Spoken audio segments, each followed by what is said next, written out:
What is up, YouTube? Hope you guys are having a good Saturday. So originally I was gonna skate today, but it ended up like downpouring and raining all morning until about probably 9:30, 10 o'clock. So I had made other plans, and when I got out of work, the sun was out. It was beautiful, but I already have those other plans, so I don't have time to skate today, sadly. But hopefully tomorrow I can go out and I can skate. So then I was going to do a handboard video. I have an idea for an edit for handboarding that I think would be kind of cool. But when I was at work, I ended up smashing my forearm here off of a dull but thin piece of plastic, and it actually went between my two bones and kind of shut down this muscle here. So it's very difficult for me to use my hand, which is not the best thing as a mechanic. But that leads me to the point of today's video.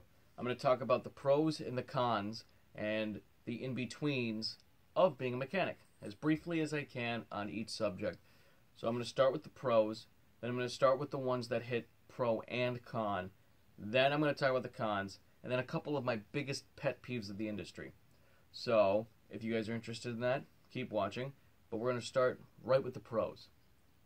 So the first pro is the most obvious one. The knowledge you gain. The knowledge is insane, actually.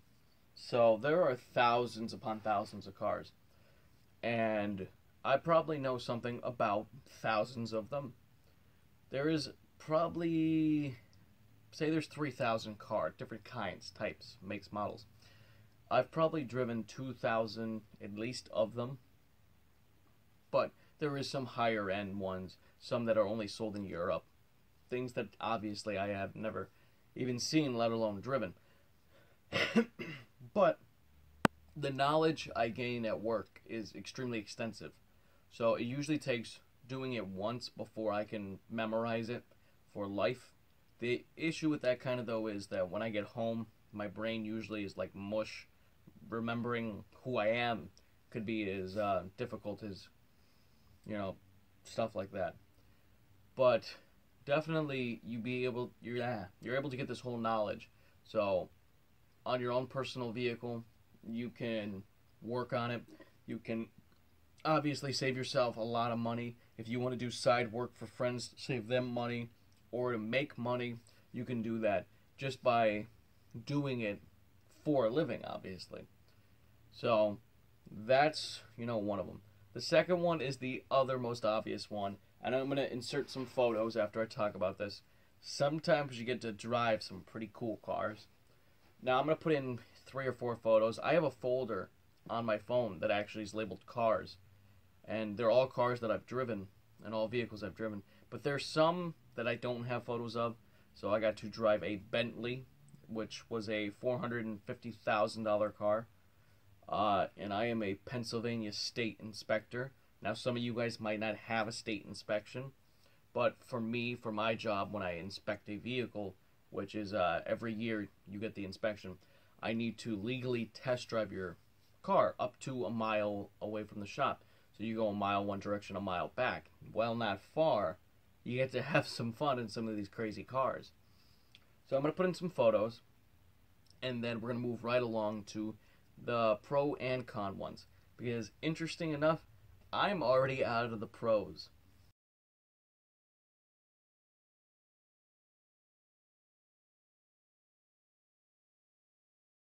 Alright, now on to the ones that hit both sides, the pros and the cons.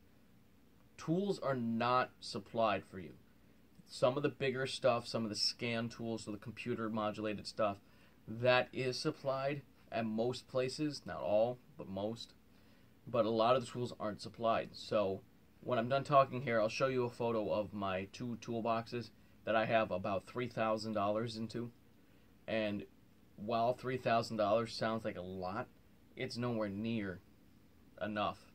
The master tech I work with, great guy, but he has roughly $47,000 into his tools, and he still doesn't have everything he needs.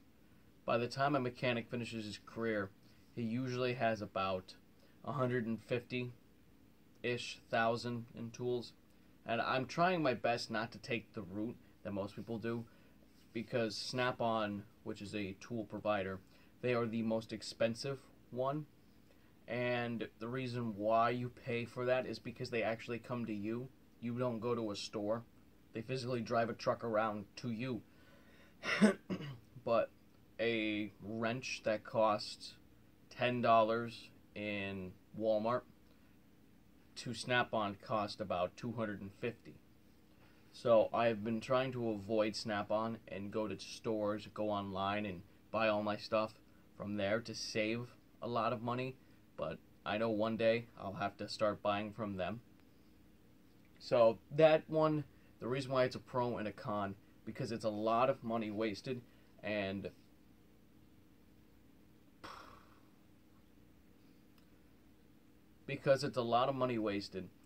but you end up with the tools in the end. So even if you were to leave the job, they're your tools. No one can take them from you.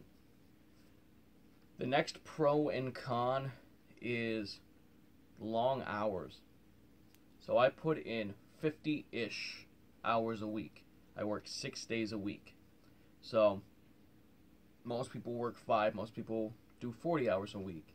While it's a pro and a con, I spend most of my week at work. I actually sleep less than I work. And the con part of that is, it's tiring. It takes all your time, and you're kind of mopey the rest of the day. But it does pay good to have all that overtime. So most people get 1.5 times their pay when you get overtime. So that's a good starting point, to build your check. So 10 hours of OT, you're making quite a bit more money than you normally would be. But we're going to move right into the cons. We're going to fire through the cons quickly and then finish up with the pet peeves. Alright, so some of the cons are pretty simple. Injuries are a big, big factor. This arm has gained, in the last 3 months, 7 new scars. This arm has gained 3. Plus, I can barely use my hand today because I told you I smashed it.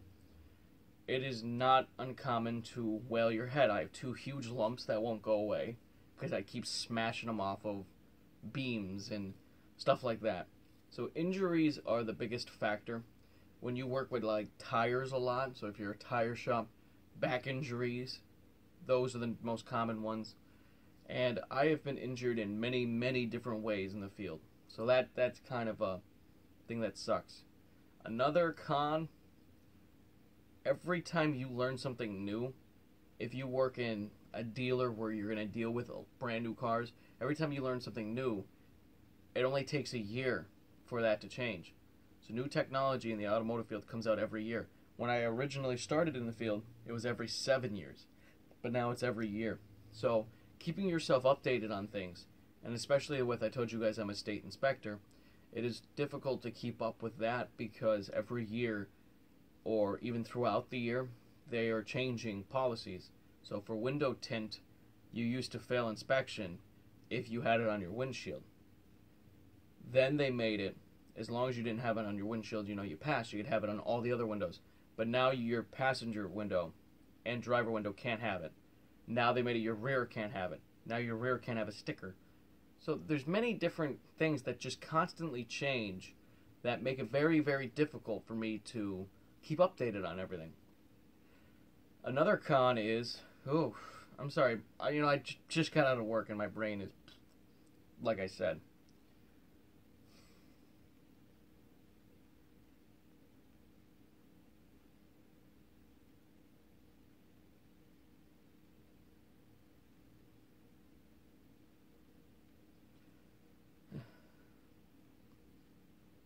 Another con is going to school isn't always the best way to go.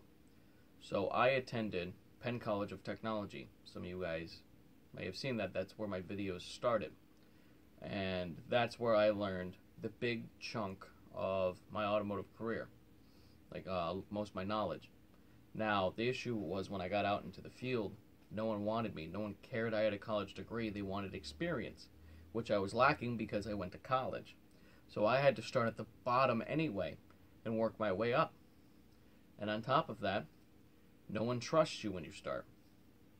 When you start off in the field, it is very difficult to have people allow you to do new things, because one mistake, and I do mean this seriously, one mistake can cost your job, thousands of dollars, your life, or another person's life. And in the automotive field, for me, I've said I'm a state inspector. If I were to pass someone for state inspection that truly failed, so their brakes weren't doing what they were supposed to be doing, and down the road their brakes give out and they die, I will serve up to 7 years for manslaughter for passing them. So I will actually be charged with murder. So if you guys have inspections in your area and that in your county of your state, don't pressure a tech to, like if he's your friend, do stuff like that, because if the friend dies, usually the parents are the one charging. So there's a lot of things that being in the mechanic field would turn you off of it, because even like the pay, right now I'm getting paid. Now I'm making more money than I've ever made, so I'm really not complaining, but I'm making technically $4 less than the average for the state for the job I'm doing. Now, that doesn't seem right. Who's making all this money? Or the state lying about it? I don't know. That's a conspiracy for another time. But as a mechanic, there's a lot of things that just knock you back quite a bit. You make a mistake.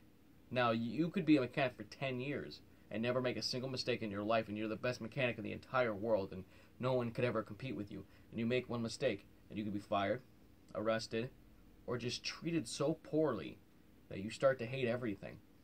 And that last one, that one happened a lot to me for a while, that I was treated very, very poorly, and ended up leaving a job over it. And once I got to the new one, I'm treated so, like, really, really amazing. Like, the people I work with are awesome. So there's multiple things you would have to realize before you get into the automotive field. And basically the reason why most of us stay is for the same reason we stay for skating. If you huck yourself down a 10 stair and you knocked your teeth out, once you're healed up, you're probably going back. So I don't know, there's just this feeling, this love for the abuse, if that makes sense. But thank you guys for watching this video. I'm going to finish up with the pet peeves. But we'll say thank you for liking, commenting, and subscribing. Have a great day. And we'll go 2 pet peeves. The first one, you go to the doctors and you're sick, and they're going to give you a diagnosis, and the diagnosis is wrong. So you go to the doctors because you're sick, and they're going to give you a diagnosis, but that second diagnosis is wrong. So you go to a third doctor, and you say, hey, I'm sick, I want a diagnosis, and they give you the diagnosis, and the diagnosis is wrong. And when I was in college, if you guys remember, I was very, very sick. It actually took 6 doctors to diagnose the condition I had.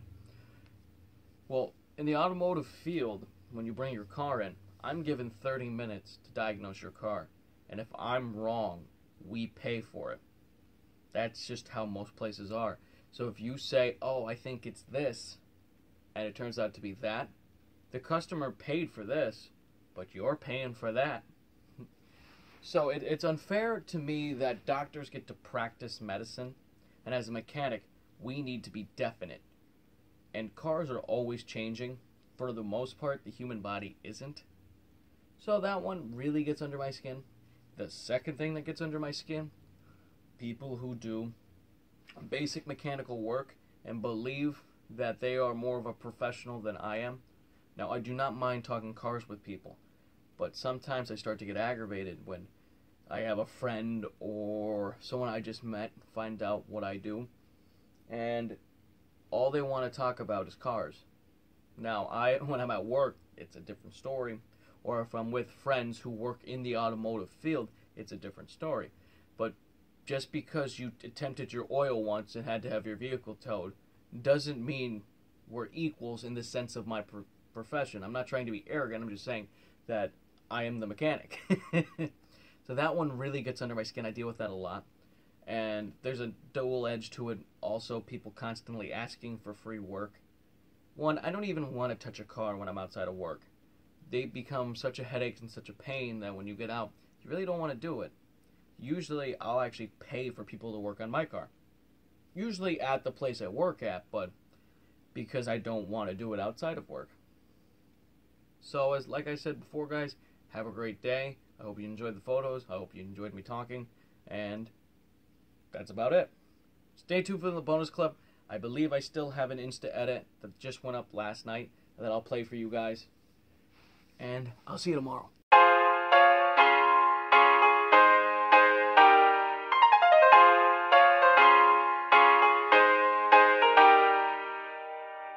Bought a big fat thesaurus. Here's some other options. You're a boss hog. You're a top dog. You're so slamming that I would say you got pogs. You're suave, swell, sick, in the sense of being ill, chill, slick. You're hip, you're a hit, you're the tits, you're it. If I were being rude, then I would say you're the shimmy, shimmy, Cocoa Puffs. You're so loco, you're so dope, it's nuts. You're as raw as an open cut. You're bold, you're golden, you're funner. A stone cold stunner, a real mean mugger. You're colder than the other side of my pillow, or hot as the underside of a cover in a Los Angeles summer. You're not dumb and dumber, you're smart and smarter. You're hard and harder, you're Peter Parker. Right after the spider bite, you're so dynamite. You're the brightest light, no, you're the hypest type. You're so zen, you're a 10, you're a gem. You're the creme de la creme de la creme de la creme.